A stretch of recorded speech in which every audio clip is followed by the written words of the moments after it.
going on, everybody? My name is C4. Welcome back to the channel. What better way to kick off the first weekend of Madden 24 season than with the most requested rebuild I've had after the Indianapolis Colts. No offense to Panthers fans. I just had to get the Panthers one done because it meant something to me from last year's team. But the top requested team is the Chicago Bears. That is who we're going to be rebuilding here today. Over the next 5 seasons, we're going to try to bring this squad that looks vastly different than it did a year ago to a Super Bowl title. The big man, the feature of this squad is their quarterback, Justin Fields, who last year emerged as a truly elite dual threat quarterback. However, that was much more with his legs and less to do so with his arms. And I can speak from firsthand experience with watching the Jalen Hurts experiment. Once you get weapons around a weapon of a quarterback, you got to pair a weapon with a weapon. You got to get that assault rifle. You got to pair it with the Kimbo launchers, all right? Modern Warfare 2.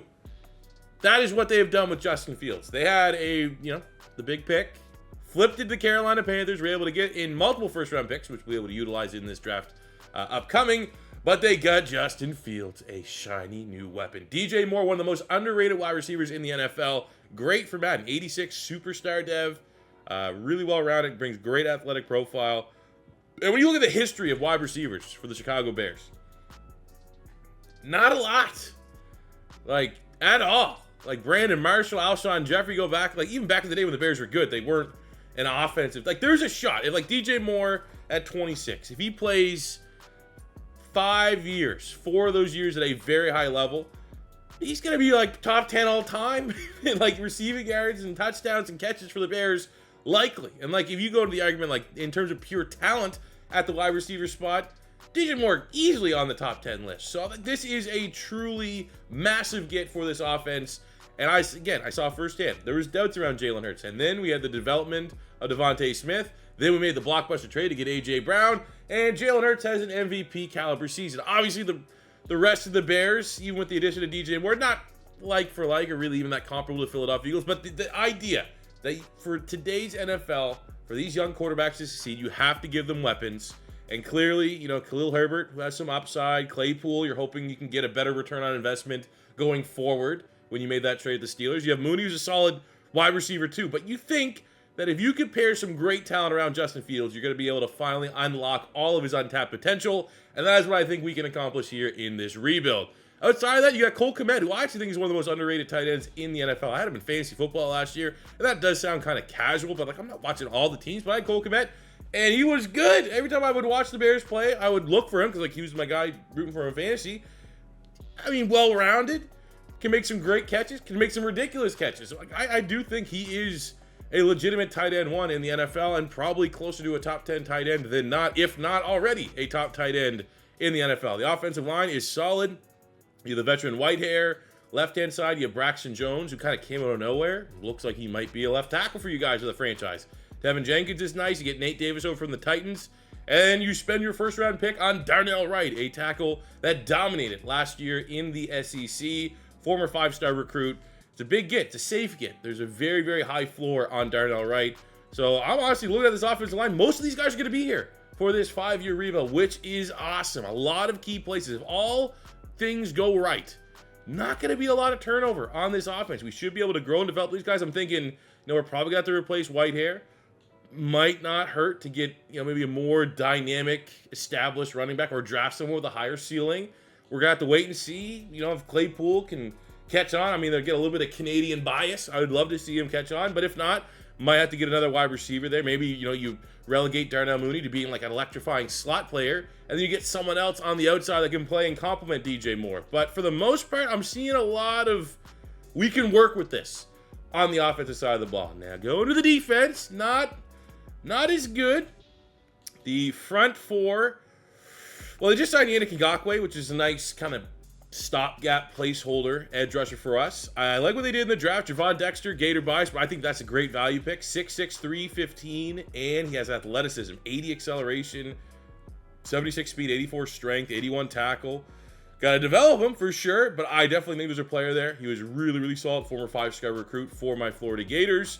But, even the most optimistic person, you got to look. Even Gibson has a dev trait. That is a defensive line that's going to need some work. They decided to spend some big money at linebacker. They had Sanborn, who looked pretty solid last year, but they went out and got Edmonds from the Bills. Big time. They paid a lot of money. And like, who says the NFL doesn't pay linebackers anymore? They didn't say that to the Chicago Bears. They get Edmonds a lot of money. He's been in the league forever. I think he was a 20-year-old rookie, so still got plenty of football left. And he's solid, man. Great athlete, sideline to sideline. And you could very well make the argument hasn't hit his ceiling yet. Maybe there's another level he can take his game. And then they spent money, not as much money. I actually thought the contract was fairly reasonable. They got TJ Edwards from my Philadelphia Eagles. We've already done a couple of skill training camps to help out our squad. Not all of them, because obviously we want to go have some fun here with Justin Fields and DJ Moore. But I did the linebacker drill with Edwards easily. Got that one skill upgrade. Really nice for my Philadelphia Eagles. Very well rounded. Not so much an athlete, but he's right place, right time, high IQ linebacker. You got a good one. He's really, really solid. I think him and Edmonds are going to help your defense out a whole lot if you're listening to this as a Chicago Bear fan. Your safeties are nice. Eddie Jackson kind of fell off a little bit, but he definitely had a bounce back year last season. You got Jaquan Brisker, who's really, really solid. Second-year safety out of Penn State. I like him a lot. And I think he is going to be one of the captains of this defense, one of the anchors, one of the key pieces going forward. The secondary of Jalen Johnson. And the key theme here when I'm talking about this Bear squad, in my opinion, very underrated. Like, I think Cole Kmet is underrated. I think DJ Moore is underrated. I think on the defensive side, Jaquan Brisker is underrated. I think Jalen Johnson is underrated. I think you can look at it. I think people are sleeping on Javon Dexter. People are sleeping on TJ Edwards. That's why he didn't get a whole lot of money when he hit the open market this year. Like, this is a solid team here, but got a ways to go. A lot of development needs to happen for all of us to probably feel comfortable that this squad can go on and compete for a Super Bowl. But I think we got some guys here that can do it. You got Kyler Gordon. You got Tyreek Stevenson, hit a dev corner here out of Miami. 6 feet tall, 205 pounds. Really, really good tackling corner. Who brings some nice athleticism as well.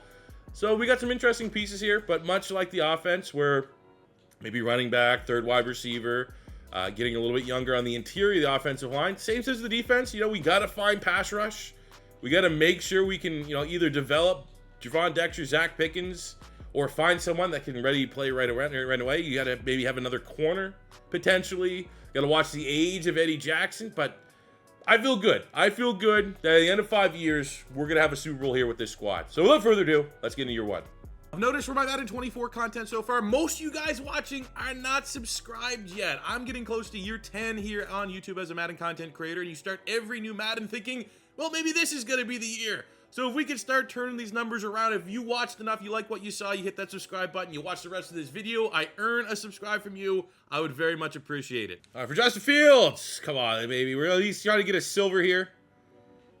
Float that one in. Get a safe catch, Darnell Mooney. Get the one skill point. Man, one of these days I'm going to get gold. Because if you get a gold, you get a chance at the dev trait.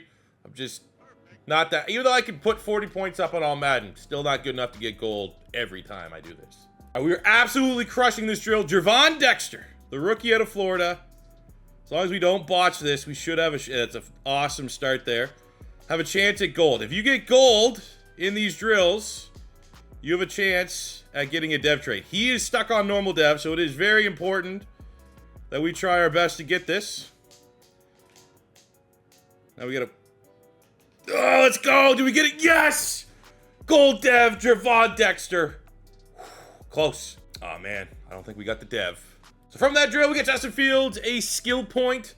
Now, this is the question. Do we just keep embracing him as a scrambler, or do we try to refine him a little bit as a passer? And I think for me, I would like to refine him just a little bit.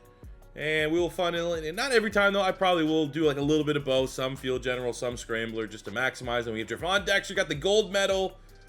We're going to up the point there. I really wish he was closer to like a power rusher, but...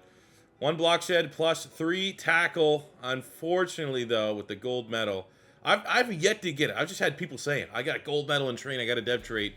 I don't even know how that happens or what it looks like. I will be due for it eventually. I don't know if rookies can get that. But, man, maybe it's just luck of the roll type deal. All right, we got Noah Sewell, the rookie line. That's a waste. And we'll go zone coverage here. But that's a guy that's not going to see the field of all the rookies.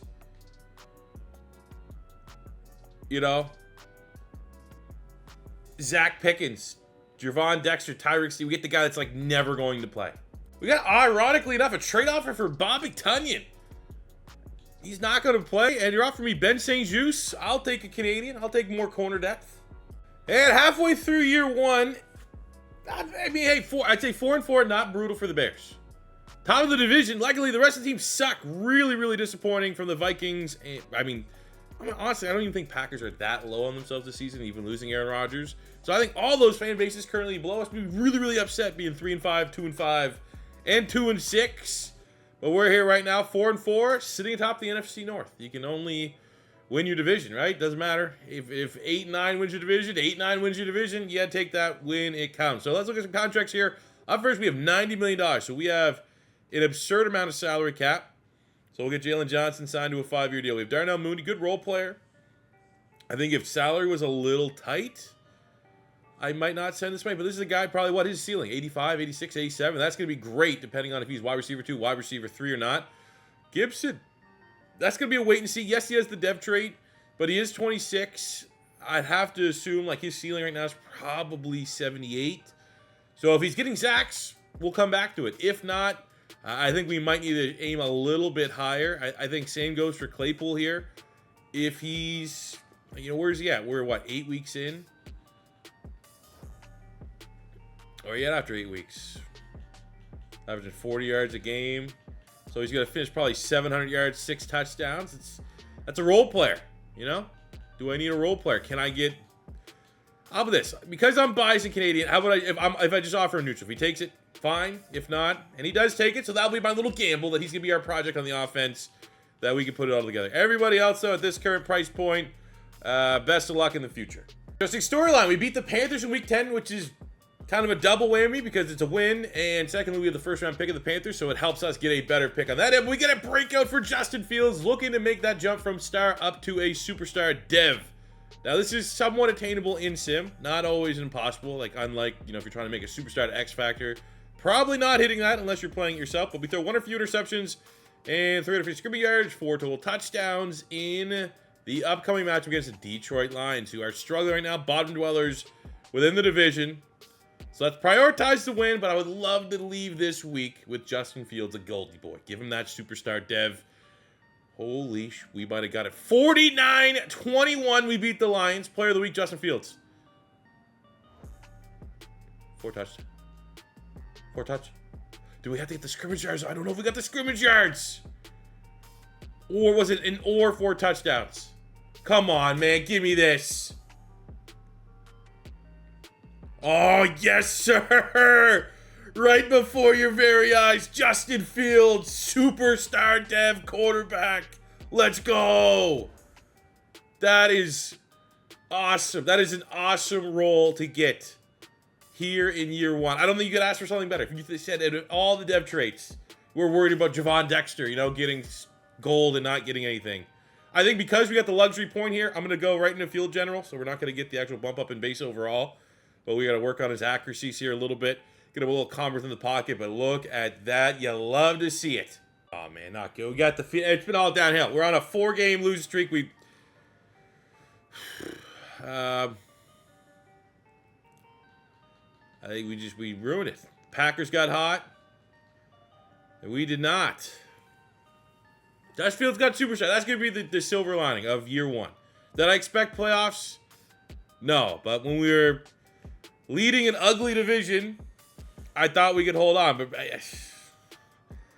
I'm not helping myself with these rebuilds, going by like run-heavy teams first, because like I've yet to have a team that's like clearly going to be like a prolific passing team. 31st in the league in passing yards. Not great. Top 3 rushing offense. A lot of that is due to Justin Fields. We had a top 10 defense overall, even though our pass defense was terrible. Damn. We got the superstar in Justin Fields. It's good. Look at how the season went. Oh, man. I love not seeing Dak Prescott up there. That makes me feel pretty good. Have to get there. And you know what? Patrick Mahomes be up top. He's Patrick Freak Mahomes. Let him be the cheat code. Justin Fields. Not a lot of yards. Top 10 in passing touchdowns. Not bad. Coming along as a passer. 31 touchdowns, 10 picks. We had... Oh, he was running the football here. I've seen it a couple times. It makes sense if you're trying to get accurate sim numbers. Like sometimes Lamar Jackson will be the leading rusher for the Baltimore Ravens, ahead of J.K. Dobbins. Justin Fields, leading rusher. You don't see that. It's uncommon. Seeing a quarterback lead the team in rushing yards. Maybe that's a state of, Herbert and Foreman are both kind of just solid. Nothing spectacular about them, but that's, over 4,000 yards for Justin Fields and 40 touchdowns. He's going to be MVP shortlist. That's all you can ask for. 992 and 9 for Darnell Mooney, 7 and 4 for DJ Moore, 6 and 6 for Claypool. I write that right now. The bad thing is that superstar dev on DJ Moore, if it's not already gone this year, we are not going to maintain that. That is just not how this offense is going to be built, which is unfortunate. Both of our linebacking signings from free agency, great years. 135 tackles, 3 TFLs, 3 picks for Tremaine Edmonds. $125, 4 TFLs, 3 picks for TJ Edwards. We got no Shaqs. That is where I put all my scouting. Doesn't look like a particularly strong edge rush class, but I scouted defensive ends because ours are butt cheeks. Interception pretty good. 5 picks, Eddie Jackson. 6 from our 2 middle linebackers. Jalen Johnson with 3. Ben St-Juste. That late trade, man, right before the season started. He gets 3 picks. Gordon with 1. And the rookie Tyreek Stevenson with 1. I'm happy with these numbers, man. Let's see where Justin Fields finished the MVP. I'm going to guess top 5. 3rd. He's probably the only guy that didn't make the play. Didn't get Dak there, of course, but he's probably the only guy that didn't make the playoffs that got this honorable mention there. So that's good, man. We are trending right where we need to be with Justin Fields. Runner-up for Offensive Player of the Year. Now, I will say, kind of coming second place runner-up, is always a bridesmaid, never a bride in these awards. Might not bode well for us getting a dev trait based off of his performance this season, because imagine if we could get, going into year 2 of a Chicago Bears rebuild, Justin Fields on an X Factor. Just what would that mean for his development and his ceiling? And I couldn't even imagine. Look at the award winners for some Chicago Bears. Quarterback of the Year does go to Justin Fields. You love seeing that. We're not going to have anybody here. Nate Davis, Lineman of the Year. Our defense was not the best. Maybe linebacker, we had a shot, but they always prioritize like the pass rushers here. TJ Edwards coming in at number 7. All right. Well, year 1, not so great. Most things, but Justin Fields, awesome. Look at our squad at season's end. We lost the superstar on DJ Moore, which was expected. Justin Fields did not gain an X Factor. He's there on superstar. Not going to get greedy. I'll take the superstar. That's a great building block. On the defensive side of the ball, Yannick Ngakoue gets a star dev. He's about to hit free agency. Jalen Johnson gets superstar. Eddie Jackson gets superstar. Tyreek Stevenson had the hit a dev. It is now unveiled as a star. Tremaine Edmonds goes up to superstar. Jack Sanborn goes from normal to a star. So generally speaking, I would have loved to see Javon Dexter get a dev trait, though. I'm very disappointed not seeing that. The great Mercedes Lewis has also decided to hang him up after 1 year here in Chicago. The only holdout from the regular season in terms of negotiations that I was like, all right, maybe we'll wait and see, was Gibson. No one got any real sacks, even though they got dev traits in Ngakoue's case. I'm going to gamble that we might get something better on the open market and or in the draft, but we will absolutely pick up the 50-year option of our new superstar quarterback, Justin Fields. So this is all about edge rusher. That is my biggest need. Looked on the actual defensive line. Like, I don't really want Clowney, and Christian Wilkins not a scheme. I mean, he could be actually interesting to sign and move inside the defensive tackle.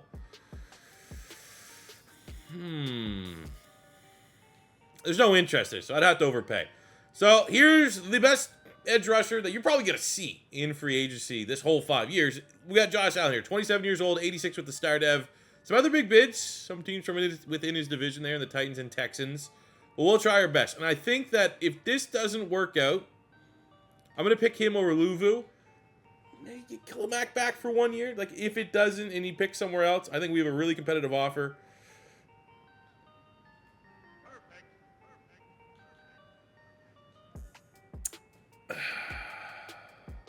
Man.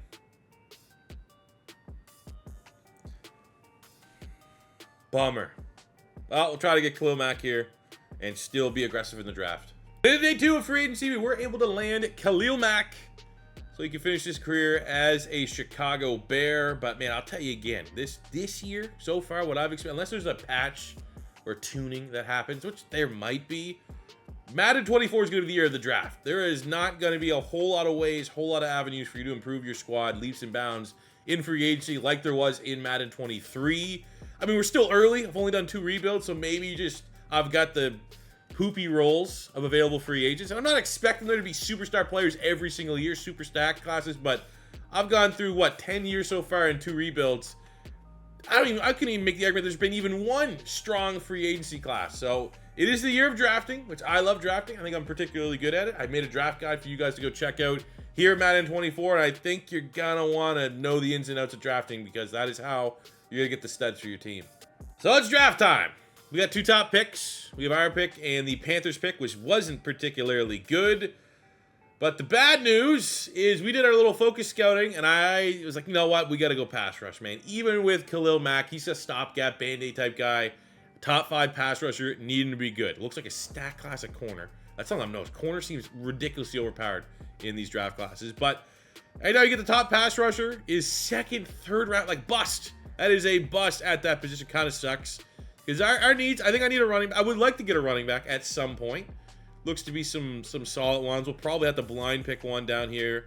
Maybe we'll go Crompton, AA. Looks good. You got the A catching for. We'll just we'll get a value pick down there a little bit. But D line, I can use DN, D tackle, and the top of the line D ends, like straight up classified left or right defensive end, don't look particularly good. Randolph, Whitmore looks solid, but those guys are going to be defensive tackles. Right defensive end, again. I mean, maybe Quan Dickerson down here. He has the AA and the C, which looks kind of interesting. Matt Taylor looks solid. But again, that's going to be a guy that slides into D tackle. The top D tackle, Landon Gore, actually looks really good. Like, depending on where our pick is at, I might honestly see if I could trade. I don't know. The package, because he got 4 Bs and 42 reps on the bench press. And anytime you get anyone over 40 that isn't one of those like 330-pound plus nose tackles, I'm interested. So I do definitely want London Gore. Especially, I mean, honestly, if we just, trade up in the second round, like maybe that's something we look at. We do have some edge rushers at outside linebacker. Didn't get a whole lot of scouting on them, unfortunately. We got the A and a B here for Lance Fox. We got the A and a B on Lindsey Lucas. I decided to go on the right-hand side. The top 2 that look kind of good. One was Leo Sheldon just because he was the top 5 true talent. Clarence Allen also looks fairly solid. Double B and a C zone coverage as a speed rusher. He looks a little undersized. I did scout LaRon Knox just because he had the athletic profile. Don't really care about the D zone coverage, but he had the elite speed, which is something I was like, all right, elite speed, top 5 in the 40, top 10 in the 3-cone and the 20-yard shuttle. So like it's these edge rushers aren't freaky athletes. Like that is the best athlete at edge rusher right now, LaRon Knox, and the rest isn't incredible, man. So like we're just at a real awkward spot where we want to strengthen our squad's not particularly good. Honestly, I wouldn't be against just seeing what we could get for our draft picks this year, because I would have no problem like getting future first-round picks for a better role and then just getting someone like London Gore in the second round. Oh, shit. Thanks to the Panthers, we get the number 1 pick in the draft. Came back-to-back. Has a team ever traded number 1 picks back-to-back? I better get something insane. What could I get for the number 1 overall pick in a draft class? We got 3 firsts from Buffalo. How about a team that sucks? That's what I'm looking for. A team that like these firsts are not going to be glorified second-round picks. So Seattle's not bad. Oof, I definitely think I would take that there from the Raiders. And we'd still get an addition. So we basically get 2 future firsts and their first this year. Carolina's given us 2 firsts. Again, they just really want their pick back. Lions are there. They're usually pretty good. Falcons are good. Eagles, Dolphins, Colts. I think the worst team out of all these ones are the Raiders. I'm making that happen. I'll take it, man. It's just not a strong draft class for me. So, getting 3 firsts, I'll take that every day of the week. So we got pick 11. Honestly, same. We have pick 24 that we got from the Raiders. I can make this pick at 11, but are we like if there's a team that's still offering me 2 firsts, like But now you're starting to get like we're trying to keep this somewhat realistic. But I just hate this draft class. I feel like now we're getting a little unreal. Like there's no way a team would get 7 first round. We're getting a little jumping the shark a little bit. So we'll keep this pick. And we'll make it. All right. Well, what do we got? What do we got at pass rush still? DeJuan Barber. So all the top pass rushers are gone from that side. Ellington's there. Leslie, Lance Fox, Lindsey Lucas. I just keep coming back to like this guy's probably the best player. I'm gonna grab London Gore. That might not be the best value, might be able to wait, but also I'm seeing guys go way earlier. This guy looks like the best player for us And he's absolute stud. Even though there's second, third round projection. Would have been awesome to get this guy in the third round and look even smarter. But the likelihood that he would be available, not you're taking this guy, hidden dev. I mean, unless the rating's like 68, 69, that looks like a number 11 pick in a draft. So we'll take it. Take a swing on a pass rusher this year. We got Quan Dickerson, the AA in tackle and power move, C finesse, blocks head. That's indicative of a run stuffer. He has elite acceleration, great strength. I love the 3-cone. The 20-yard shuttle's nice. The bench press is great, especially at his pro day. I don't love it, but again, like if there was no restraints, I would have been trading all of these first-round picks, and I'd have 9 going forward for the remainder of the rebuild. But I understand that we got that huge haul for the first overall pick. That is all the trading will do. So we'll just kind of stay put, get what is maybe the best of the best. And Dixon, hey, at least we get a dev trade. At least we get a dev trade. And look at that, 88 acceleration, 89 strength. There could be a player in there, man. Maybe I'm a little too low on this draft class. In the second, I don't even need a corner. This corner class is very good. Like we're going into third, fourth round. Look at that, B, double Bs. I'd take that. Gabe Bass, A catch. I mean, the catching doesn't matter, but he is B-man, B-zone, C-press. Jabari Bowens, 3 Bs. 3 Bs for Peter Underwood. It looks really, really good. I mean, we'll start here with the height, weight, speed here of Jabari Owens, 6'2", B-zone, B-press, C-man. Maybe not the perfect fit for us, but he ran a 4.3, elite acceleration, top, yes. Even if there's normal dev, he's going to have a great base rating, and that's exactly the case we got here. I want to get a little bit more juice in our backfield, and Calvin Spidell. Interesting skill set, C carrying, but he is A catching, so I feel like even with what we have in the backfield with Herbert, you got someone here, and then he has 4.29. It has been a minute since I've seen a running back this fast. I'm just interested in what that looks like. 94 speed. I think we can work that. I would have really liked to see a dev trait, though. Very surprised in roll a dev. Usually athletes like that, especially 4.2 speed at a freaking running back spot, they get devs. Fortunately, we didn't get that roll. Our offensive line, the interior. Cody Whitehair's get up there in age low. We have Damon Banks, double A's, still available into the third round. 6'5", 299, a little slight, but tested very well. Pretty much everything you want to look for. He is kind of meeting the threshold. Should be a solid player. And we luckily roll a dev trait there in Cody Whitehair's replacement / future successor. We drafted Spidell, the receiving back, the speedster, and this guy's just been staring me in the face this whole draft. John Crompton, the power back, A ball carrier, A break tackle. I'm in. 4.4, not actually pretty good, man. This guy also looks really, really nice. A second opportunity, and he rolls a dev trait. Let's go, John Crompton. We're going to be a committee approach here. So take a look at our draft recap. And the biggest move, obviously, was trading out of that first pick, getting 2 additional, because we used one here, first round picks. But we felt pretty good about our draft. Didn't finish the best at all, but Crompton, 76, hidden dev running back in the 4th round. Damon Banks, 72 hidden dev. Spidell was normal, but still 73, brings really, really good speed. We could utilize that. Jabari Bowens, no dev trait, but the stats were like I didn't even need a corner, but I could not pass up on a 78 corner that just was no one wanted him. No one really was interested in a tall ass corner that has 94 speed, 94 acceleration, 91 agility, 90 jumping, 77 zone. Pretty much complete player, honestly. That guy looks great. Even 67 tackles, not too bad. He might be able to move to safety if I want to. Pair that with Tyreek Stevenson. We're looking good on the outside. Quan Dickerson wasn't my favorite pick, like looking at the prospects. 75 hidden dev pass rusher is good. Like he's going to start. He's going to start and hopefully learns a thing or two. Maybe he goes under the wing of Khalil Mack. And our second, third round projected, maybe reach at pick 11, but I felt like most confident this guy was going to be good. Actually, maybe that corner, but London Gore, 76 hidden dev. He is going to play alongside Javon Dexter, 95 strength. 83 acceleration, 71 speed, real solid looking player. So what we got? We got 1, 2, 3, 4 dev traits. Hopefully one is better than star. And because we traded out of the first pick, just being like, well, what did we miss? It was like a generational player we skipped over. It doesn't really look like it. I mean, we did miss on it. Like Allen was a guy we talked about. He's 77, which is not too bad. For the rest of the pass rushers, Ellington 76. Nothing. I don't feel like the best player. Let's just see what the best players. I wasn't even looking at it. It's a wide receiver, Brendan Sapp out of Arizona State. Is he X Factor? Is he super? I'm going to guess maybe superstar. But if he's just a star, if he's a star, oh, he's an X Factor. I'll say if he's a star, the sniff test was this wasn't a strong draft class, and that means it is. But that is, okay, that would have been a good pick. That probably would have been a worthwhile pick, even though I didn't scout him. Wait, the Raiders gave 3 first-round picks for a... Now I'm curious. What do they know about this tackle? The Raiders gave essentially 3 first-round picks and a couple late flyers.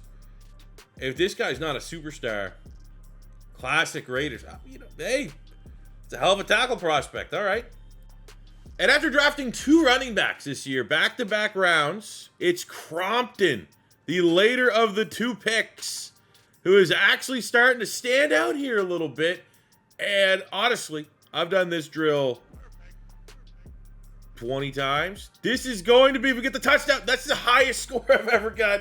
65K for the rookie power back, who I think has just earned himself our RB1 job. So looking at our squad here, going into year 2, and it is year 2 superstar season for Justin Fields. Really, the only thing we took away from year 1 was like, well, Justin Fields is going to be pretty good. I don't know if he's ever going to be a 4,500 yard a season guy, but if he can be a dual threat that can give me 30 plus passing touchdowns and almost double-digit rushing touchdowns and almost 1,000 yards rushing, we can work with that. Changes to the offense, well, we had a little bit of shuffling around in the running back room. We're both 3 deep. I think Spadell, we're actually going to use him as our 3rd down back. He's going to get on the field, but Crompton really stood out during training camp enough to supplant Khalil Herbert as our starting running back. And I mean, you know who he reminds me of? Jordan Howard. Remember Jordan Howard had that breakout a little bit? I kind of get those vibes here from John Crompton. And at his peak, Jordan Howard was badass, to be honest with you, with the Chicago Bears. But I mean, outside of that, I would like to see like maybe a DJ Moore have a nice year, be able to funnel targets back to him, see if we can get him back up to a superstar dev. On the defensive side, this is where we kind of made some big investments and also got some great dev traits last season with Eddie Jackson, Jalen Johnson, and Tremaine Edmonds all going up dev trait. I guess also Sanborn, even though he's not in the field a whole lot. We signed the veteran returning Khalil Mack just as like a 1-year Band-Aid, a mentor. Quan Dickerson, our rookie edge rusher out of Florida, 77 overall. We have London Gore, 76 hidden dev. He's going to play alongside Javon Dexter. We got a lot of Florida Gators here. I love seeing that. We got Bowens, 2nd round pick. He's getting the start at corner, very, very surprisingly. But I think the talent is starting to rise. You can't just look at the dev trade and be like, well, he's not going to be good. Throw him in a good position. Might get defensive rookie of the year. Could get that star dev role, which would be huge for a guy that already has an excellent, excellent base. So pairing that, Jalen Johnson, Tyreek Stevenson, Eddie Jackson, Jaquan Brisker. I mean, it's all starting to come together. It's all starting to come together. And I think year 2, our goal should be playoffs, wild cards, somewhere in that range. And we're about the midway point. Just I want to get a little bit of a win streak. We're 7-5. Actually, a huge game here, week 14. But we're coming off a 35-21 victory, week 13 over our divisional rival Detroit Lions in a matchup where Tremaine Edmonds got himself a defensive player of the week, 10 tackles, an interception, and a forced fumble, which is nice. Actually, yeah, no, let's do we'll do the contracts and let's actually sim this game because it is quite the game for first place in the division. But let's take a look at how much money we got. 76 mil, which is nice. But who do we need to pay? And how much do we have to pay him? Well, let's see. We have Cody Whitehair. We drafted his successor. We'll do that. We'll make that move just as a cost-cutting measure. Honestly, if Khalil Mack wants to come back, I think it's going to be worth seeing like where his stats are at. We have Jack Sanborn, who went up a dev trait. I feel like because we have so much salary cap, I don't, there's a lot of base where we have all 3 linebackers on the field. We can continue to utilize that. Tevin Jenkins on the offensive line. Let's get him for the remainder of this rebuild. 3 years, locked in. He wants to stay in. He wants to buy into the project, which is great. Eddie Jackson. Now, 3 years for Eddie Jackson is a little less. I wonder if we can get him just on a 2-year. And, again, it helps when you have those green bars. We don't need Khalil Herbert. Man. What's Khalil Mack at? I feel like he's leading the team in sack. Let's take a look. We're at week 14, and Khalil Mack, he might retire anyways. But our plan was still to go out and draft a pass rusher this year. That's why we've been trading all those picks and acquiring all those first-round picks. But, I mean, Khalil Mack, ageless wonder, 8 sacks. He's going to hit double digits. He wants to resign. We have the money to resign him. Why not? Why not? Win in Rome. We lost against the Vikings in something that is like kind of we'll go here against Detroit. It's another rival game here. A lot of low-scoring games in the sim this year. Obviously, it's probably by design, but I've had plenty of like 10 6s, 7 3s. And our team's on a losing streak right when we don't need one. And the end of year 2 kind of looks similar to year 1. We have an elite rushing offense. We have a pretty good defense in terms of points allowed, but passing numbers not great. Inconsistent numbers within that good defense. We go 9-8, just on the outside looking in. I mean, is there such a thing as a moral victory? Because we dumped a lot of points there on the Vikings, who ended up winning the division. We were first team out of the playoffs. Dallas got that last spot. I mean, we're close. Like, we're kind of where we need to be, at least in terms of, like, we are challenging for the playoffs. We should be, because we are a playoff caliber team. But back-to-back years, missing the playoffs, kind of annoying. Luckily, we have a haul of draft picks that should only help us elevate this squad further. Justin Fields, 3,400 yards, 26 touchdowns, and 7 picks. Not bad to go with 783 yards rushing and 5 rushing touchdowns. So he's at, again, 30-plus touchdowns, over 4,000 yards from scrimmage. The rookie, John Crompton, 1,200 yards and 12 touchdowns. Might have played himself into Offensive Rookie of the Year conversation. He was hidden dev, just popped as a star. So, again, hoping for a role there. If he gets Rookie of the Year, that will be likely a opportunity for a dev trade increase. DJ Moore over 1,000 yards. Did not have a 1,000-yard receiver last season. 1,100 yards, 5 tutties for him. 6-5 for Mooney. Almost 7-9 for Cole Kmet. Claypool just not really catching on right now, which is a little unfortunate. Defensively, Edmonds and Edwards, both tackle machines. Edmonds also chipped in with 3 picks.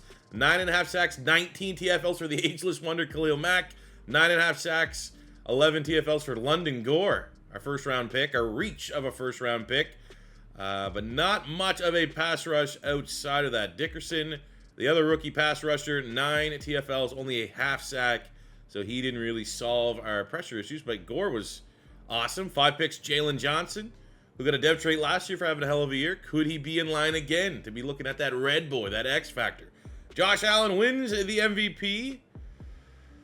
Interesting. Wow, he didn't even make the short list, Justin Fields. I thought he would have a shot at that. Individual awards. Rams are absolutely crushing it. Crompton, runner-up for Offensive Rookie of the Year. Defensive Rookie of the Year. Gore, 3rd place. Damn. No award winners. Oh, there is! Jalen Johnson, DB of the Year. Let's go! So, I don't know. I don't even know if I can call that one a silver lining, but we got a lot of draft picks. Hopefully, there's a generational guy that we can go sniff around and find out. At the end of year 2, in terms of dev traits, no dev traits up or down for Justin Fields. So we didn't get back-to-back years, but he is playing with a lot of confidence. +5 boost, 90 overall. No dev trait for Moore. We did get a dev trait on Cole Kmet. Up to a superstar. One of the most underrated tight ends in the NFL. 9 touchdowns last year. Gets his dev trait, which is nice. We'll take at least something that can potentially help and elevate Justin Fields as a passer. On the defensive side, Khalil Mack, who's up there in age, could retire still. But usually old players just automatically regress down dev trait. He played well enough to keep his superstar. Edmonds is now a superstar X factor. You like seeing that. I mean, he's crushing it for tackle, so it's making sense. Like, the production's kind of lining up with these dev trading increases. But it's back-to-back years. We went from star up to a superstar first year, second year up to an X factor. Is there another X factor? Can it be a double X factor?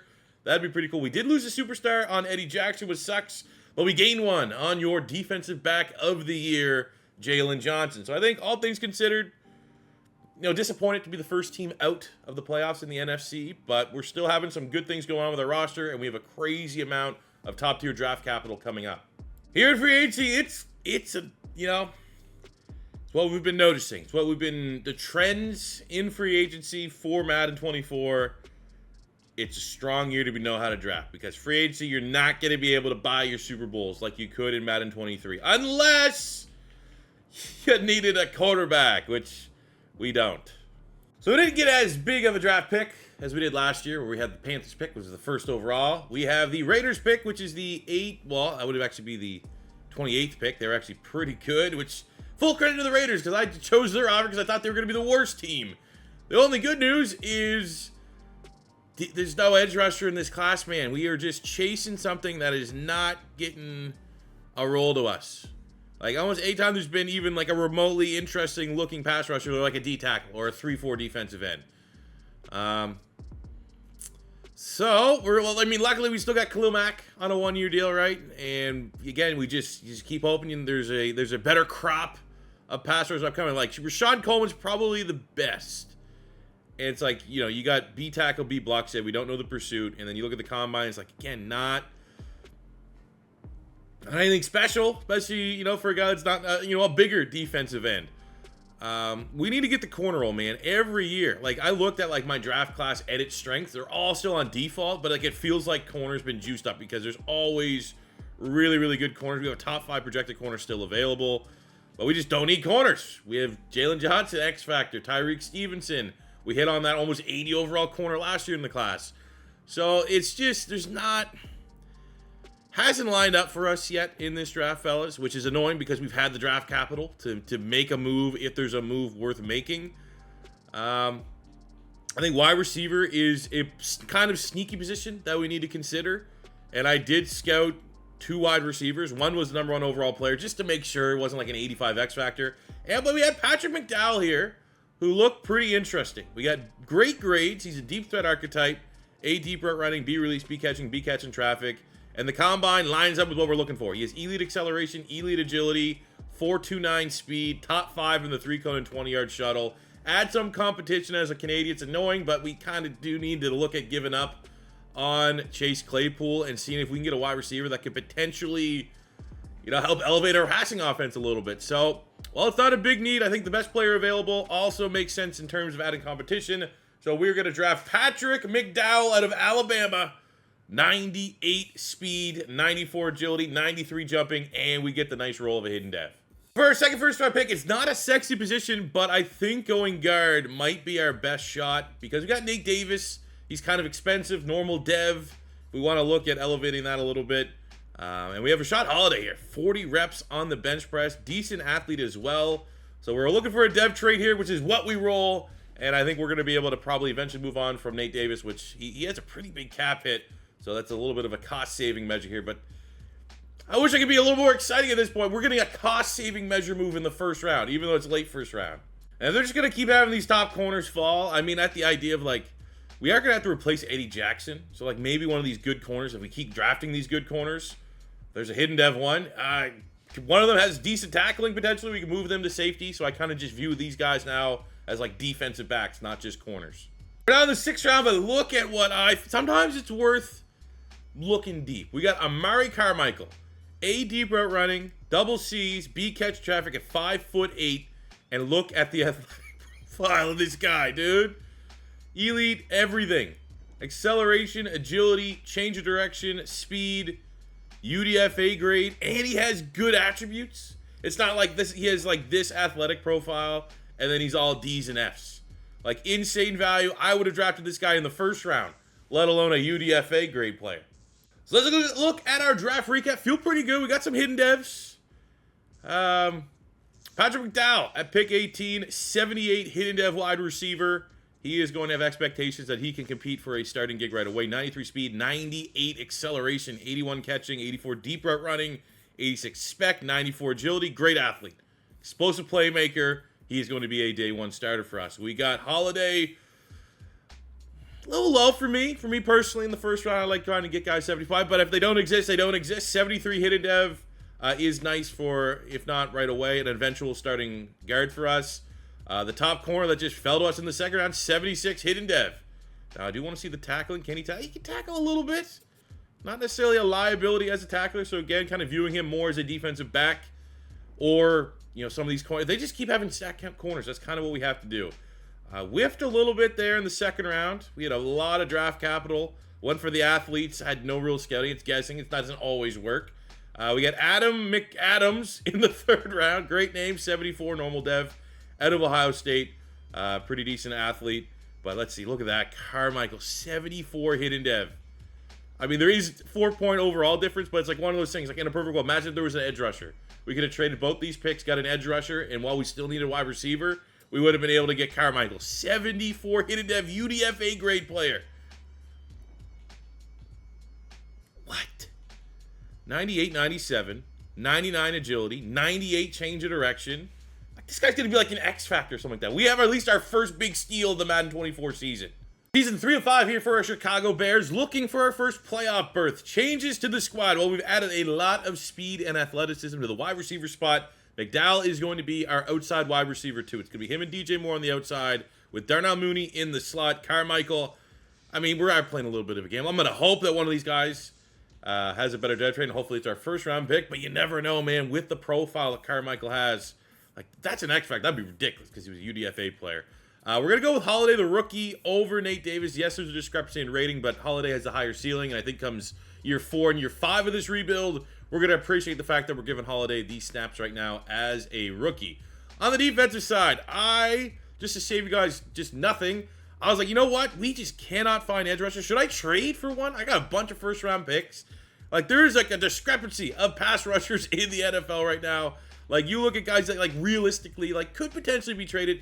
There's no one there. Like, you're either 98, 97, 96, or, like, there's a gap, and it's, like, mid to low 80s. So, I mean, I guess, you know, if we go through another year where we can't find that premier pass rusher, maybe we just try to trade for one of these, like, 98 plus. Like, I was like, Max Crosby was someone. Like, it was like, all right, maybe, right? Maybe we pull, like, a reverse Khalil Mack and get a Raider pass rusher. But we're gonna hold out for at least like one more draft class to see if we can find a true successor there for Khalil Mack. Secondary, we got Preston, the nice hidden dev corner. I'm going to give him some reps here at depth safety, just find a way to get him on the field, and we'll be optimistic that between him, what do you got, 4 hidden dev players, hopefully we get one with a dev trait. Last time we had a lot of hidden dev players. They were all stars, so let's see if we can do a little bit better here in year 3. And also, as a team, can we do a little bit better here in year 3 and make the playoffs? That'd be cool. Early buy here in year number 3, and I'll take this moment just to break it down because we are leading the division. We have a respectable record right now, 4-2 for the Chicago Bears. You can remember we still have 2 first-round picks, so like technically, I mean, you get the Eagles like last year where we had 2 first-round picks and we were a good team. But generally, when you have 2 first-round picks, you're not expected to be leading your division, which is exactly the case that we are doing, and it is going to be our last draft that we do have 2 first-round picks. So hopefully, we can maximize that and or make a trade before too much is up. But this is going to be very expensive because we have a quarterback that we need to deal with. We're going to eventually, obviously, pick up the 5th-year option, Darnell Wright. Don't need to worry about that right now. $127 million. We got Nate Davis' replacement. We have more than enough depth at corner. We have Braxton Jones at left tackle. I like to keep him. Homegrown talent, right? Let's go 3 years, 37. He's looking for a little bit more. I think we could probably meet him halfway, potentially. With TJ Edwards. Now, I don't love 3-year deal at a 29-year-old linebacker. However, free agency has been butt cheeks. And much as we said, this is a year that you're going to want to draft. This is a year because free agency is not going to be overpowered like it has been in past years. You're not going to be able to buy you Super Bowls. You need to draft well. I think the same could be said to managing your salary cap well, because a lot of times you're going to want to keep your good players. Because, like, for example, right there, TJ Edwards. Like, you know, last year's Madden, I might be like, well, maybe we don't re-sign him. We can get an equal linebacker. There'll be another 83, 84, 85 linebacker available. Not what I'm seeing so far in my Madden 24 experience. If you have literally anybody that's good enough, probably worth re-signing, because there's not going to be a great chance that there's going to be a hit rate on the open market for an upgrade there. So we definitely are going to come back with Braxton Jones. So $96 million now. I am a little annoyed that Justin Fields has 0 interest staying here in Chicago. We'll start with DJ Moore. You don't make that trade with DJ Moore under the assumption that you don't pay him. All right. Well, I mean, there's no interest, so we are going to have to overpay for these guys. I don't know if we're going to be like, we'll try Justin Fields on the friendly before we go with very player friendly. 6 years, $263 million. I think we're going to have to probably come back with very player-friendly deal for all 3 of these guys. And I'll be optimistic that we can get them, but our salary cap is obviously going to be taking a gigantic hit doing so. All right, we gave DJ Moore very player-friendly. He signed. Got to get that done. Justin Fields will go very player-friendly. Maybe like the context of that, $334 million. And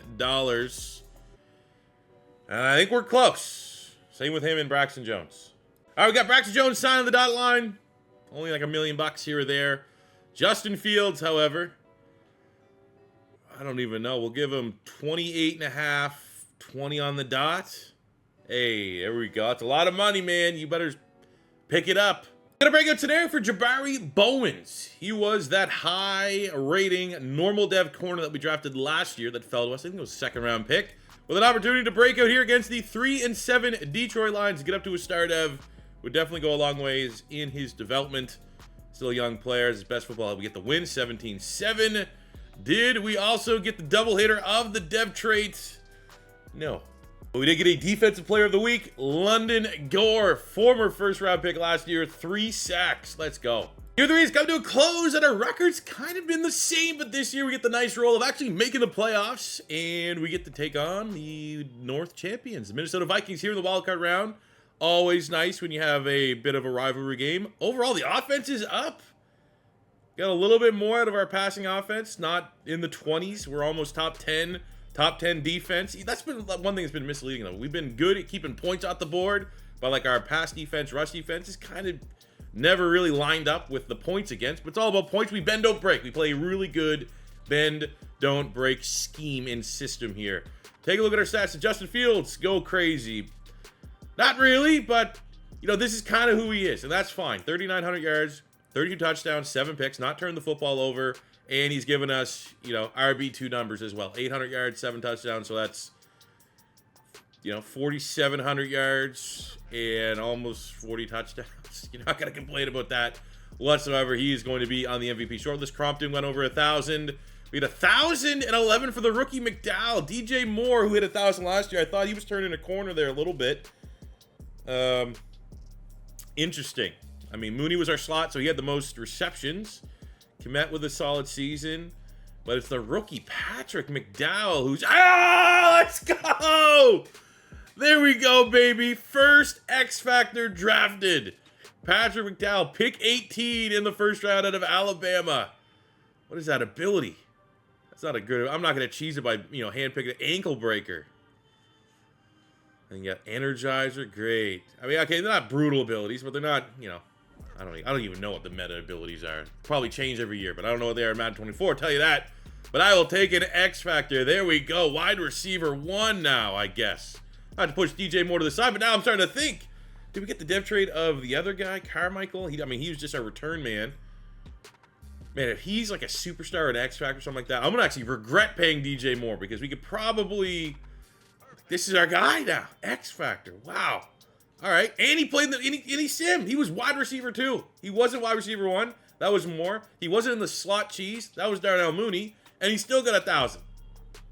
Love seeing that. 20 yards reception, decent. TJ Edwards, 123, pretty much tackle machines. Edmonds with the 3 picks, 6 TFLs, 8.5 sacks. London Gore, not pass rush. We are still desperate for a pass rusher here in this rebuild. 4 picks for Jalen Johnson. Oh, what's up, Cat? What's up, Cat? Kitty saying what's up. We got some good picks here. Jabari Owens, even though he missed his dev trade scenario, 3 interceptions. Happy with those numbers. Well, what do we got here? Yearly awards. MVP goes to Lamar Jackson. Justin Fields making the top 5. Did we get Coach of the Year? We probably should have a little more respect in that award. Offensive Player of the Year goes to Kenneth Walker. Justin Fields runner-up. I mean, we already have the dev trade, I guess. I'm not going to be too salty about that. Justin Fields does win quarterback of the year. Okay. Now, the stats lined up. Regular season success wasn't too bad. Can we get the postseason success? What a first victory this could potentially be. Knocking off the Vikings. They're kind of high-assed in it right now because of the champs of the... Oh, let's go. 24-21. Justin Fields, Matt Eberflus get their first playoff victory together. We earn the right to go take on the 1-seed Panthers, who we just rebuilt. We know what they can do. We know what Bryce Young can do. Justin Fields, respectable game. 140 yards, 1 touchdown, no picks. 2 rushing touchdowns. That'll do. DJ Moore had the receiving tutty. TJ Edwards with the sack. No turnovers. I mean, not a crazy game by any means, but enough. I'll take the playoff dub. And now we have the Panthers. Justin Fields, Bryce Young. That's about Carolina. Very good. Top 4 offense, top 5 offense and defense. Shock the world, man. This is like the thing when we're the Panthers, we're expecting to lose against the Bears. So can we play spoiler? Oh, it's close. 20-14. to 14. Less than one score, but less than a touchdown. Damn. Edmonds gets Defensive Player of the Week. We're close. We're close, man. We were that close to go to the championship game. We still got 2 more years. We got a bunch of draft picks. I feel like if we get that edge rusher, we got an X Factor wide receiver, get that edge rusher, man, I think things will change. So we're at season's end. Justin Fields has a chance for X Factor, I think. Top 5 in the MVP race. And he got it, dude. Let's go. It's a combo, man. Again, like he's never going to be a 4,500-yard, 40 passing touchdown guy. But when you take what he can do as a runner, you are going to have... And you know what? I think it's fair. He is Omaha. Let's be honest. Justin Fields is very much an escape artist quarterback. So we'll slap on escape artist there. That is awesome, though. Maybe that's what we need. Maybe that's the elevation. And we have Amari Carmichael, the UDFA speedster. He's not X Factor. He has hidden damage. He's probably just a star dev, but even that's still great value. Getting a superstar. I'd hope he's superstar because that means the process of like looking through some of those UDFAs, seeing who might stand out. This guy with ridiculous athletic traits was just like, you know, the red herring. I think that's how you would correctly use that. Where it's like, yeah, this guy should be freaky, and he is exactly that. A UDFA superstar, Amari Carmichael. But we do need to pour one out here, man, for an all-time, not all-time bear, but like an all-decade, 10, 15-year pass rusher, Khalil Mack, retiring after 12 seasons, which puts even more emphasis on us finding a pass rusher this offseason, be it free agency or the draft. Now, I will say, before free agency even starts, I want this guy. Our prayers have been answered. If this was FIFA, this would be viewed as a Khalil Mack regen. In FIFA, like when like Ronaldo and Messi and all those guys retire, like a randomized free agent comes in the game, and it's always like them, reincarnated. I always thought like that would be something that could kind of be cool in Madden, even though it's a little cheesy because you just would look at retirements and you'd be able to pick. Probably the draft, like, oh, that's clearly, you know, Khalil Mack's replacement. But look at this guy. A finesse, A tackle, B power, 6'5", 250 at a USC. I mean, we're going to have to wait for the Pro Day and Combine, but top 5 talent edge rusher, I think I fall in love. Free agency is free agency again. Jalen Phillips is here. We have been screaming for a pass rusher. This would be one, but I definitely just would rather try to draft one at this given point. Dax Hill might make some sense as an Eddie Jackson replacement. We'll offer a player-friendly deal. We have been drafting a lot of DBs in general, but someone like Daxton Hill could be a smooth transition successor type deal there. So we'll go get him at safety. Now all eyes are on that mock draft 5. Where is that pass rusher going? Where do I need to trade up to get him? I was thinking right now he's gonna be number 1. Literally just said he's gonna be number 1. He's not. He's 3. Okay. All right, we'll work with this. So I was thinking, do I go Detroit at pick 2, their divisional rival? Maybe they'll be a little bit more hesitant to trade. So I was able to get the 3rd pick, which is where that end is projected to be going. Had to give up Darnell Mooney, which is fine for us. I mean, he's still a good player. 27, 85, star dev, wide receiver 2 on the Cardinals right now. Probably, I don't even know if they still have Hollywood Brown. I assume they do. Their top need was corner. They really wanted a corner. It was one of their top 3 positions. So I gave them Tyreek Stevenson, 25.79 with a star dev, and I gave them both of my first-round picks this year to move up to pick 3, which I think that's a fair price. Now we're going to start the draft and watch him go. Watch him go first or second. All right, first pick. Second pick, Detroit. I would never rebuild Detroit. I'll tell you right now. If they took that pass rusher, I would hold that against them for the remainder of Madden 24 season. But at pick 3, the pass rusher, Linder, is here. Watch him be normal def. There's no way he's going to be normal def. Look at the physicals. We got elite acceleration, elite agility, elite change of direction, elite speed. He put up 34 on the bench press, which is top 5 at his pro day. This is as can't miss of a pass rusher. This is what we have been screaming for. The only thing that could work against him is we might not have enough time for him to develop and hit his ceiling because there's only 2 years left. But look at that dude. 93 acceleration, 87 agility, 86 speed, 86 strength, hidden dev, Nick Linder. There's your new hopeful freak X Factor superstar generational pass rusher, Bears fans. The second round, as much as I like Javon Dexter, I do think we could always look at trying to improve that D-tackle 2 spot, and we have Quentin Bayless. Double B's in an A in the power move, and the combine is pretty good. Top 5 in the 40. Top 3 in the 40, the bench, 3-cone, 20-yard shuttle. This guy could be really good as well. Draft recap time. So we started last year with what we thought was a good draft, ended up with an X factor at wide receiver. Expectations are now this year anything less than an X factor for Nick Linder, who is an 84 rookie, is going to be I don't know, maybe on brand. Like, oh yeah, I think I finally got a generational guy. Watch him be like star def sign up. But he's almost a top 10 right end right now as a rookie. Expectations are sky high for the pass rusher at USC. And let's see if we can finally start getting some sacks. I mean, that would be also the wet fart of that pick is like, well, we have this freak and still he gets like 6-7 sacks here.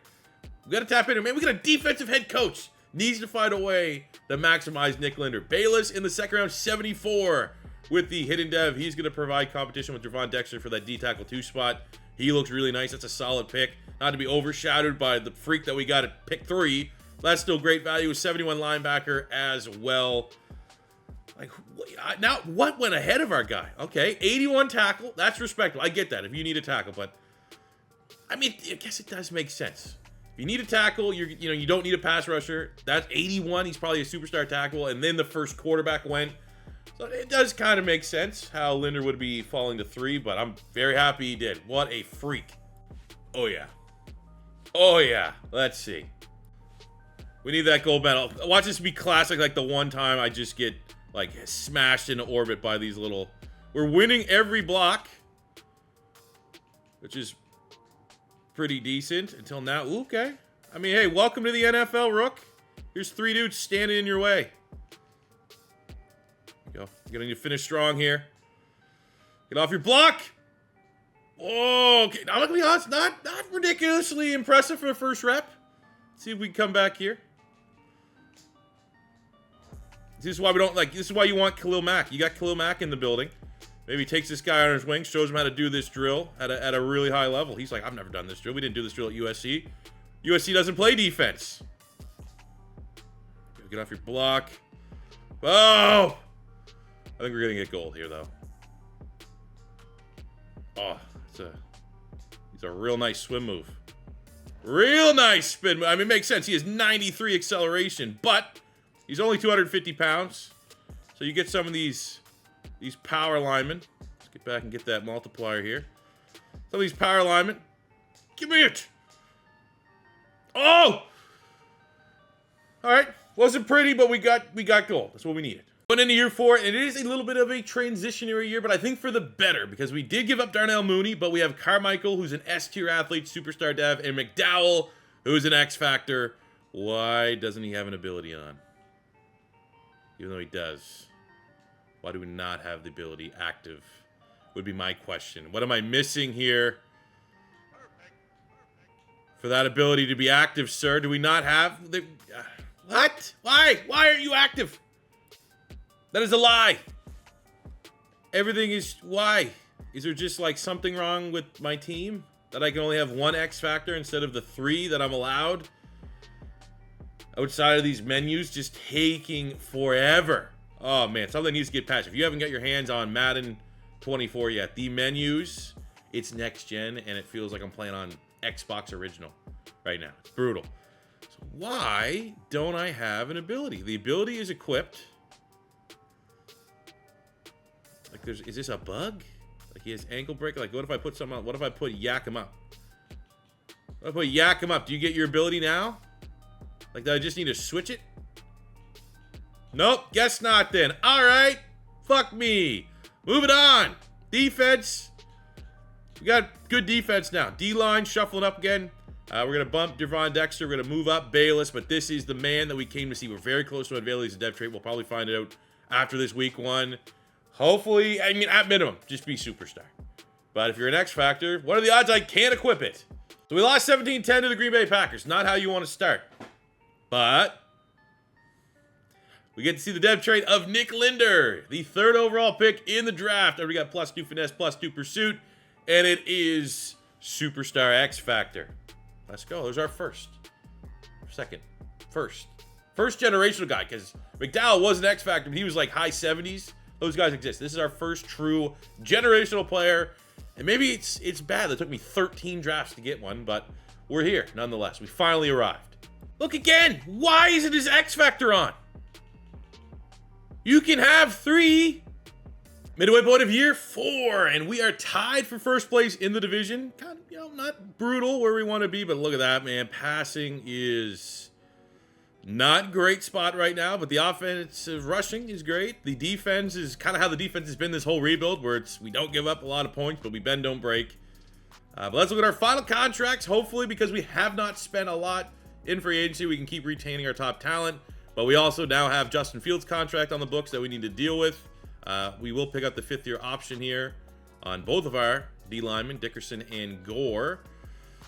I mean, this is like a sympathy. I think Eddie Jackson finishes his career with the Bears would be pretty cool, but, he has no interest. I think he wants to finish as a starter somewhere else. Claypool, we can move on. Dexter, as much as I like him, we can move on. Darnell Wright for sure. Let's lock him out. Let's give him a 2-year, $25 million deal. Keep that right-hand side of the offensive line right where it needs to be. Edmonds has been awesome. We'll see if we can get him on a player-friendly deal, which we do, to keep our X-Factor linebacker. And we're still going to have a decent amount of money if there's like 1 or 2 guys in free agency that could move the needle for us into year 5. All right, I got to fix. Todd, if I remember, I got to put your tweet in this video, but there's a good chance I don't remember. So Todd, if you're seeing this, you know it was you. Shout out to Todd, everybody. We were able to get our X Factors to get enabled. I thought it was a visual glitch. I was like, man, I've never heard this before, but I feel like this has been like an issue. How, if you ever run into having an X Factor player and their abilities aren't going up, like obviously if you have 3, you can only have 3. But I had both on offense and defense, my wide receiver and my defensive end's dev trait not showing up, even though they had X Factor, even though they meet all the thresholds for the ratings and all that stuff. What you do is you got to go to depth chart. All I did was go to your depth chart and you hold Y to auto reorder. Obviously, it now makes it tedious, especially if you've modified your depth chart, have different places, different folks. But if you want those depth traits, hit Y to auto reorder, and then you can go back in and manually fix it. That is how it works. Shout out to Todd for the hookup. I guess it was kind of like a visual glitch. Either way, year 4, we win the division. 9-8. That's kind of, love to have a better record. Like this feels like this might potentially be our ceiling, but all right, 9-8. Take a look at the stats here. Justin Fields. What? I mean, he ran the shit out of the football, but what? 18 touchdowns? I was fine with like 26. 18? What are we doing? We got X Factors out here, dude. You gotta throw the ball. We're gonna be losing these X Factors. Justin Fields does not care about my wide receiver dev traits. Damn. And then our pass rush still non-existent.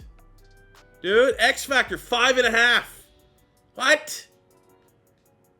4 picks, Jalen Johnson. We're like, what do we got to do to get this team going? Damn, man. Jalen Hurts wins MVP. I don't think we're gonna. Hey, well, Linder somehow wins defensive. I guess everyone sucked. There had to be a silver lining there. But man, oh man, oh man. Not good. First round of the playoffs, we got the Atlanta Falcons. Man, the best thing about these menus, it take forever to go through each and I get plenty of time to think to myself. Plenty of time to process what just happened. I am processing a playoff victory. 31-28 over the Atlanta Falcons. Set up a matchup here against the Philadelphia Eagles. Revenge of the double doink. 31. Goes to overtime, dub. Let's go. Why? But also, I mean, makes sense. Justin Fields probably has a couple of these games where he just runs the football the whole time. Look at that. That was a rushing. We played like a naval academy, like a military academy in college. 4 rushing touchdowns. But like, why, man? I don't know. I'm gonna say this. It's too early for me to say that like playbooks suck, all this stuff. But like, I do think we are going to have some tuning done to the Simeon franchise mode because like that's not the first time I've seen that. That's not the first time I've seen, and like today's Justin Fields, right now, the one that we're still not sure, you know, if is he going to be ever develop as a pocket passer? Is he ever going to be that guy? Right now, we know he's just a dual threat. Sure, today's Justin Fields in real life, I can see him having a playoff game where he has 83 yards passing and they just dominate running the ball. But this is not today's Justin Fields. We now have a Justin Fields that's played like an MVP candidate, that has been able to show that he can throw the football, that has elite skill position players to throw the football. Like a 97 quarterback under almost any circumstance shouldn't throw for under 100 yards. It's a big game, the double doink revenge. It is X Factor Jalen Hurts, X Factor Justin Fields, and the Philadelphia Eagles. I mean, it's with the #1 defense. Got to give full credit to the unit. Even though the sacks weren't there, don't need the sacks. We were between the trenches, very consistent. Offensively, though, as a throwing team, not that great. The Eagles, very good. So this is really going to be offense versus defense. The Eagles' offense and Jalen Hurts against the Bears' defense, led by a collective unit, and we get the dub. Let's go. Weekly award, 28-17. I mean, you know, with the numbers that Fields have put up this year, I'm not expecting any big 30, 40 bombs or anything crazy like that. But we're able to make it to the championship game. Jaquan Brisker with a pick 6 against Jalen Hurts. And that has put the Chicago Bears into the NFC Championship game here in year 4. Let's upgrade our players, make sure we get the best opportunity, put the best team out there to try to get a win. Actually, see some nice upgrades there across the board for some of our starters, Cole Kmet, Brisker. And on the offensive line, looking at what the Carolina Panthers are working with, well, hey, it's that trade, right? We let them get Bryce Young. We got DJ Moore. They're here. We're here. Who has won the trade at least in year 4? Is it the Bears going to the Super Bowl? Or is it going to be Bryce Young and the Carolina Panthers team we just rebuilt? Go check that out. It's a 1-point victory for the Chicago Bears going to the Super Bowl in year 4 on the back of a very, very good defense. Justin Fields gets Offensive Player of the Week, 200 yards, 2 touchdowns. Let's freaking go. But on the other side, man, both Ravens win Player of the Week, offense and defense. And it goes from the Bryce Young game to the Super Bowl, which now I think it's just fair to say, even though it is clearly between two of the best, most electrifying quarterbacks in the NFL, Justin Fields, Lamar Jackson, this is like the Roquan Smith game. And taking a look at the Baltimore Ravens, we're kind of built similarly. Both offenses not the best, even though they do a little bit better, but both very good defenses. The #1 and the #2 defense. Who says that defense winning championships doesn't apply in today's NFL? This is absolute proof that it does. Let's hop in, get a front row seat, and see if our Bears in year 4 can get their Super Bowl. Give credit where credit is due. I saw Lamar Jackson had 34 passing touchdowns. I do think scrambling quarterbacks' throwing numbers probably could be buffed a little bit. But I mean, we're seeing firsthand here with Justin Fields. That was my argument. He's still playing like Justin Fields, not the 97 X Factor. But look, that is going to be an electrifying matchup. 2 dual threats, 2 elite defenses. Who is going to come out on top? Baltimore strikes first, going up 7-zip. See if the fellas can capitalize. They can equalize. Yes, we can. Opening drive touchdown for the Bears. Ravens go right down the field, score a touchdown. The elite defense is not really showing up right now. Both teams are moving the football. Bears get another touchdown before halftime. So do the Ravens, but the Bears get the opening touchdown in the second half. Let's go. This is looking like an absolute classic. Tied. Well, I thought it was going to be tied. 1-point lead for the Ravens. Oh, man, it might be too little too late here for the fellas. We're not going down with the fight. Touchdown, 2-point conversion. We are tied. I'm going to play the moment. I want to go play by play. At this point, we can't just super save. This game is intense. We got to see how this all breaks down. So we get 9-yard run, Lamar Jackson, 2-minute warning. Couple runs there. They're into our territory. They got Justin Tucker. Oh, this might be the best shot, honestly. Is let them score, and then try and do something. So we do let them score. 1-yard rush for J.K. Dobbins. We have a minute to try and force overtime. 7-yard run, Justin Fields. Got a PBU there. 1st and 10. We're taking our time here, though. No real, like, just checking the ball down. What are we doing? Can we get a shot play? 2nd and 7. Oh, this is going to be last play of the game on the 35. It's only year 4. We got another year. We got another year. We'll be back. We'll be back. I mean, it's one of those things where it's the number 1 and the number 2 defense, and it's 42-35, you know? Both quarterbacks just, again, number 1 defense in the NFL, and we let Lamar Jackson go 31-34, 340 yards, 3 touchdowns. That's why we lost. That is 100% why we lost. What's the point of having a number 1 ranked defense if you're going to play like your defense is the 32nd ranked defense in the biggest game of the year? Brutal, man. Brutal.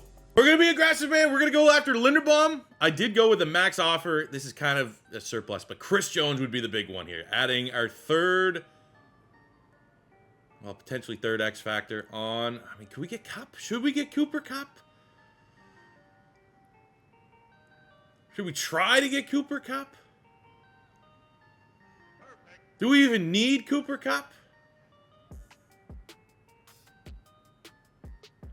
We'll go Jones. We'll go Chris Jones if we can try to get Chris Jones. And we do. That should be a big enough get our elite defense so they don't allow 42 points in the Super Bowl in year 5. Going into our final draft, like no needs whatsoever. We're just going to try to draft best player available. Stunt on the haters. Nelson Ridgeway is probably going to be that out of San Diego State. Double B's and an A as a D tackle. We can always add a third D tackle to the rotation. Pretty good athlete as well. Not a can't miss player, but looks like a pretty safe bet to be very good, which at least we get a nice little depth trait to start things off. And take a look at our draft recap. Going D tackle. Depth D tackle clearly in the first round, but luckily we did roll a hidden dev, and Ridgeway is going to be able to replace Javon Dexter as our rotational D tackle 3. Year 5. Make it back to Super Bowl. I think we got a shot, but it's very tough to do. Looking at the squad, we got Braxton Jones, Tevin Jenkins, Banks, Holiday, and Wright on the offense. That is a homegrown, in-house, developed, built, and solid offensive line. Definitely not elite, but no real weaknesses. Should be consistent. Cole Kmet, 88. We got DJ Moore.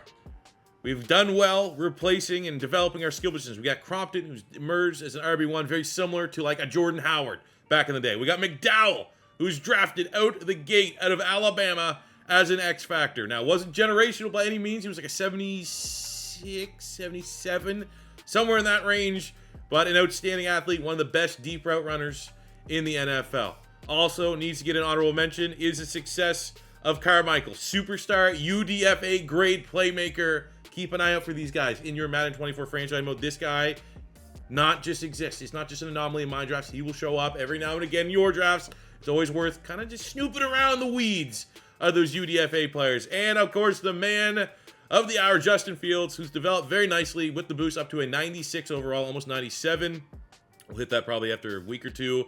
X Factor has been playing some years like an MVP candidate. Last year, not so much, but he is a top 10 quarterback in the NFL, and I think more than enough talent in his arm and in his legs to get on the other end of the Super Bowl here in year 5. Defensively, that is where we had to go spend some money. We bring in Chris Jones, the big-time free agent, Stole Colton Jones from the Kansas City Chiefs. Hopefully that is going to be the needle move. Defensive line, Gore's been great.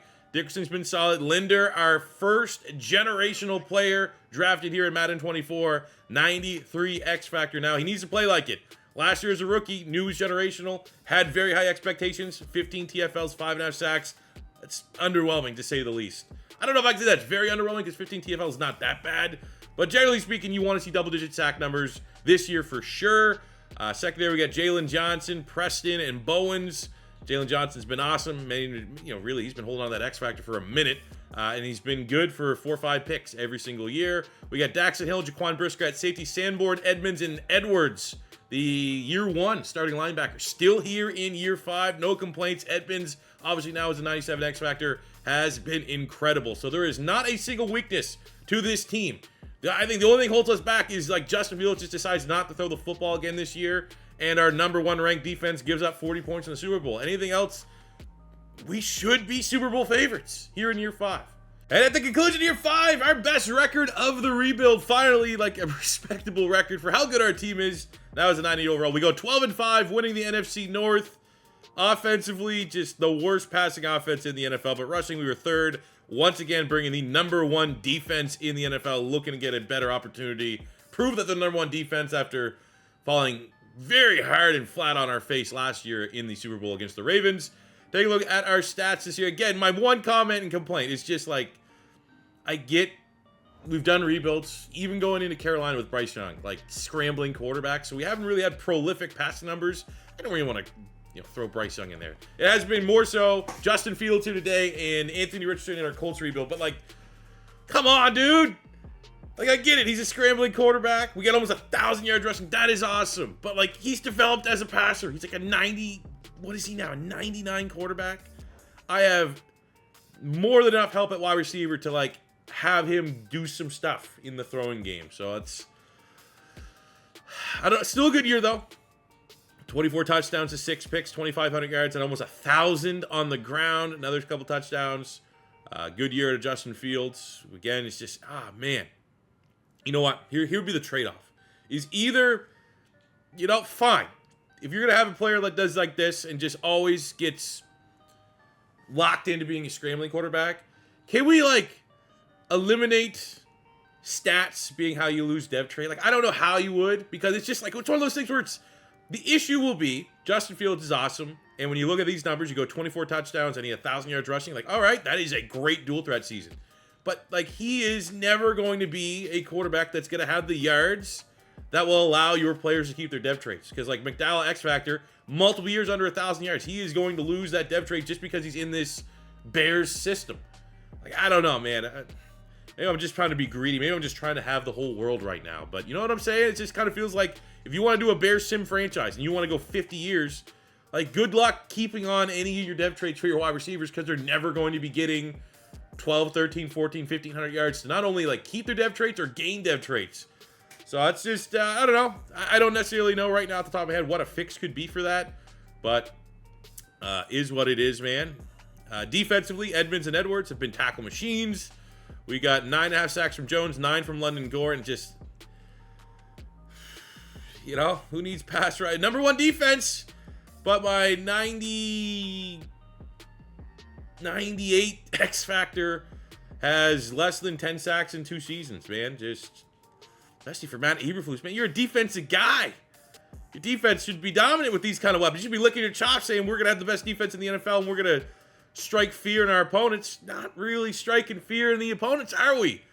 We'll take this opportunity right now where we look at the stats. Look at the career stats. How these guys' summaries have done through this first 5 years. 20,000 yards passing, 155 tutties, 61 picks for Justin Fields to go along with 5,900 yards rushing and 45 rushing touchdowns. 4,200 yards, 32 tutties for Crompton, who's been nice. Spidell, part of that same draft class, has been solid as a role player. DJ Moore, obviously split time between us and the Panthers. 9,100 yards, 42 touchdowns, 4,400 yards, 39 touchdowns for Cole Kmet. 2,500 yards, 24 touchdowns for our X-Factor wide receiver, McDowell. Defensively, Edmonds over 1,000 tackles. Edwards pretty close. Likely, if we went another year, he'd break that 1,000-yard mark. We got, obviously, Chris Jones, mercenary at this point. 34 sacks from London Gore. Just never got good sacks from this team. Even though we had great defenses. Maybe, again, it's just one of those, like, we're a TFL-based defense. We don't really want sacks. We don't prioritize sacks. We don't want to be aggressive and chase sacks. 20 picks, Jalen Johnson was awesome. Jalen Johnson, easily defensive MVP of this rebuild. He has been awesome. Went right up to an X Factor. Has got interceptions on interceptions on interceptions every single year. So very, very happy with those numbers. But man, oh man. We basically made from like year 3 on, maybe even from year 1. Finding an edge rusher was top priority, assuming that's why we weren't getting sacks. Found a generational edge rusher, didn't get sacks. Anyways, wildcard round, we have the Commanders, who are really good defense in their own right. Not a very good offense. Number 1 defense against number 4 defense. Kind of similar to last year's Super Bowl against the Baltimore Ravens. And in this matchup, the Bears handle business 24-10, setting up a divisional matchup against Seattle. But we had a player of the week against the Commanders, and it is both offense and defense. Edmonds, 7 tackles and a pick. And Justin Fields with 142 yards. 12 of 16 for 100, like just throwing straight checkdowns. Did have the touchdown throwing, 61 yards rushing, 3 total touchdowns. That's pretty good. So we got Seattle. I don't know if the pressure's on for us to have our first rebuild that we don't win the Super Bowl. We're only like a two streak. Doesn't feel like that's long enough of a streak to have pressure, but you never want this rebuild to be the first rebuild that doesn't accomplish what our goal is. Seattle, very good offense. Number 2 offense in terms of points scored. Gonna be tough. Kenneth Walker. Oh, what a year. 1,600 yards, 23 touchdowns for Kenneth Walker. I'm glad. Hope he plays like that in real life. I got to sign Kenneth Walker jersey. We'd love for that to go up in value. Be a flex. But not today, man. That defense had no chance. That offense had no chance against our defense. 31-7.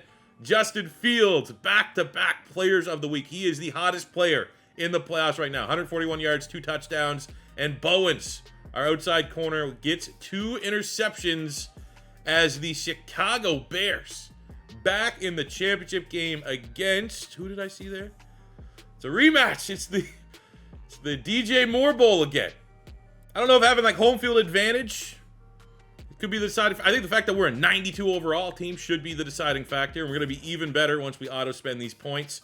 McDowell now up to a 95, best deep threat in the NFL. But because there is so much connection, especially starting this rebuild now between these two squads, like where are the, like what are the Panthers looking like now? Like who really won that trade now that's all said? Because I've seen them in the playoffs a couple times.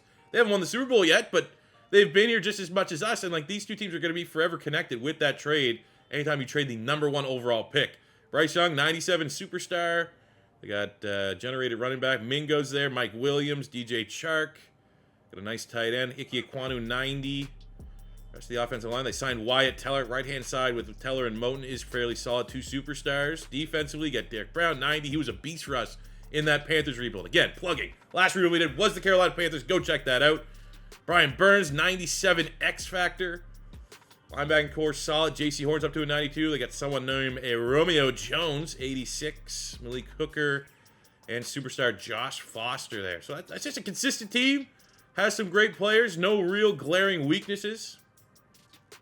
Hey, hopefully we don't lose because I feel like I have a nice little rage in me if we can't get back to the Super Bowl, and I have to understand that we didn't win. And we did! Let's go! 31-21. Did Justin Fields get 3 straight Player of the Weeks?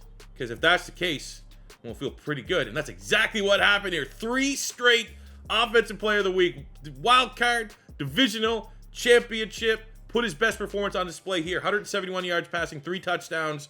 We got 85 yards rushing, another touchdown as Justin Fields. Are we taking on Herbert? Is it the Chargers? Justin Fields, Justin Herbert, Super Bowl on the line. All right, tail of the tape. 92 overall Bears, 12-5. 86 overall Chargers, 12-5. We had the number 15 offense in the NFL. They had a top 3 offense in the NFL. We had the number 1 defense in the NFL. They had the number 3 defense overall. So while we might have the more talented roster, they played a little bit better than us this season. Okay. Should be a good Super Bowl. Should be a good one. But we got the hottest player in the NFL. 3-time in a row. Offensive Player of the Week, Justin Fields. Give me that every day of the week over Justin Herbert. Let's go. Let's be great. Let's accomplish great things. We've been here last year. Back-to-back Super Bowl appearances. We have the calluses of failure. That should guide us to success. Come on, man. The Chargers can't win the Super Bowl. All right, let's go, baby. Bear down. Bear down. We will hop in. Things get a little dicey, but I don't think that's going to be the case. Opening score, we're still looking for it. Chargers get the field goal. Our offense not playing well. 2 straight punts, no points. Chargers had to hold to 2 straight field goals, but our offense literally in a coma right now. Absolutely in a coma. This is not looking good. One damn bit. 3rd down, we got to come in here. Got to show some form of pulse. Classic, man. Classic. Just, I'm going to be honest with you. Madden 24 is not as playbooky feeling as Madden 23, but it still is playbooky feeling, and the Bears do not have a good playbook. That's what we got to do with Fields, man. Make some plays with his legs. Keep the drive alive, but my God, man, I can't spoon feed you this victory. At some point, you got to play like a 90 offense, and there we go. First touchdown of the game for the Chicago Bears. I'll come in again and see if I can help you out. I'm going to be honest. My webcam, I'm going off like my recording capture software right now. My webcam is covering a little bit of the screen right now, and it is bothering me. We got McDowell. We're going to send him deep. There's no safety over top. This should work out well. This should work out very well. Come on, 99 speed. What do you got to do? No safety? I'm taking that every day of the week. And with an extra point, the Bears are now leading in the 4th quarter. Defense, come on! Gives up the touchdown and the 2-point conversion. We get the touchdown. But that's, I hate that. I hate that. That's like the sim there. You know they're always going to get that 2-point conversion. And we're going to overtime. I think we need to play.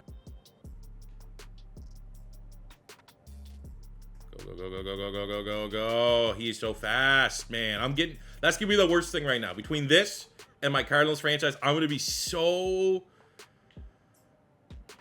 I don't even know. Like, I'm going to be so used to scrambling quarterbacks that whenever I do a video with not a scrambling quarterback, I'm going to get murdered because I'm just going to try to always bail out of the pocket. Just not going to work out. And just terrible awareness there by 32, Crompton. I don't know what he was looking at. I guess, you know, the threat of a dual threat, you always got to be watching on a read option. Justin Fields keeping it.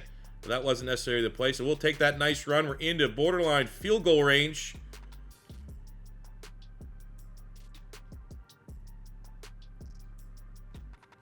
No, I don't like that one. See, look, there you go. It's a habit. The bad habit is forming right now. Me always bailing out of the pocket.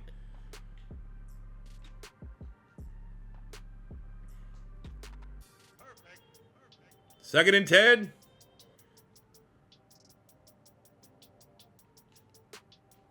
Oh, it's just, you know, it helps having... We pretty much got Tyreek Hill. We got the new Tyreek Hill. And if you get the slant, you get enough protection, you're going to be able to hit him.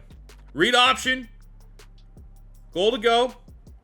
We're going to give it to the speed back. They can't... It's just... That's so confusing. You have to decide who you're going to stop there. All eyes are on Justin. There's no way they're giving it to the third down back that barely plays. Psych! It's exactly what we're doing. Come on, defense. We're going to try. We're going to try something here. Psych! Try absolutely nothing. Overtime continues. Canadian Josh Palmer. That's cool.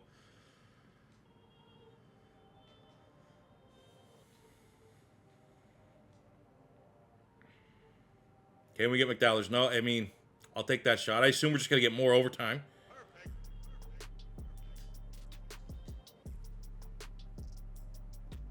Ah! Let's go! Woo!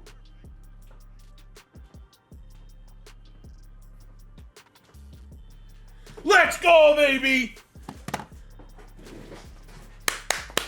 That's how you do it.